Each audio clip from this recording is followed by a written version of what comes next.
Hi, and welcome back to El Bohio Mio. Today, I'm going to be giving you a Bohio Mio snippet. I'm going to be reading to you a few paragraphs from Columbus's own diary.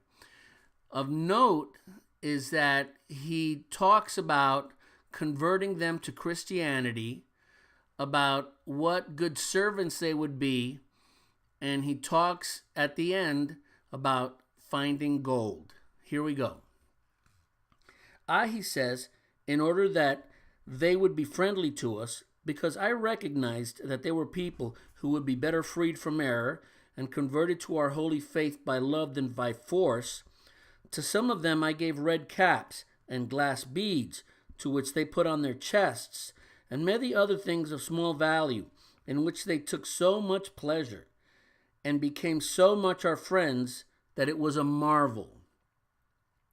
Later, they came swimming to the ship's launches, where we were, and brought us parrots and cotton thread in balls and javelins and many other things, and they traded them to us for other things which we gave them, such as small glass beads and bells.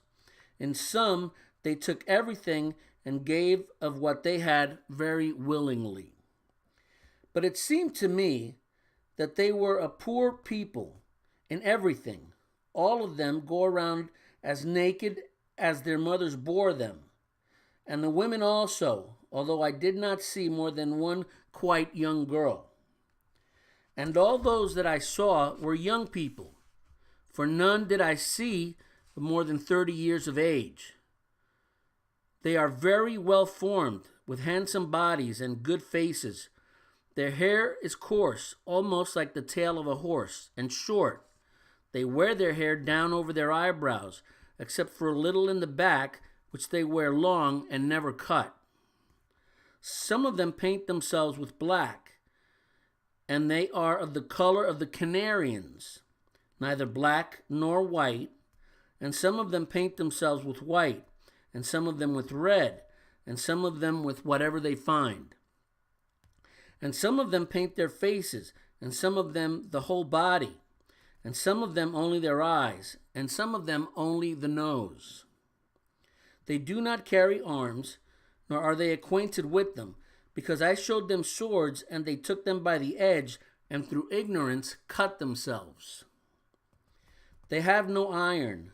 Their javelins are shafts without iron, and some of them have at the end a fish tooth, and others of other things. All of them alike are of good-sized stature, and carry themselves well. I saw some who had marks of wounds on their bodies, and I made signs to them asking what they were, and they showed me how people from other islands nearby came there and tried to take them, and how they defended themselves. And I believed that they come here from tierra firme to take them captive. They should be good and intelligent servants, for I see that they say very quickly everything that is said to them. And I believe they would become Christians very easily, for it seemed to me that they had no religion. Our Lord pleasing, at the time of my departure, I will take 6 of them from here to your highnesses, in order that they may learn to speak.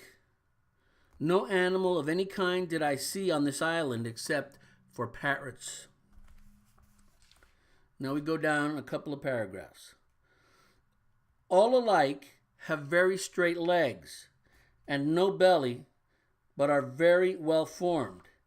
They came to the ship with dugouts that are made from the trunk of one tree like a longboat, and all of one piece, and worked marvelously in the fashion of the land, and so big that in some of them 40 and 45 men came, and others smaller, down to some in which came one man alone. They row with the paddle like that of a baker and go marvelously. Now we skip to another paragraph. They brought balls of spun cotton and parrots and javelins and other things that it would be tiresome to write down. And they gave everything for anything that was given to them. I was attentive and labored to find out if there was any gold. And I saw that some of them wore a little piece hung in a hole that they have in their noses. And by signs, I was able to understand that, going to the south or surrounding the island to the north, there was there a king who had large vessels of it and had very much gold. I strove to get them to go there, and later saw that they had no intention of going. So we see here what Columbus's intentions are, and it's fascinating, quite fascinating. We'll see you again soon.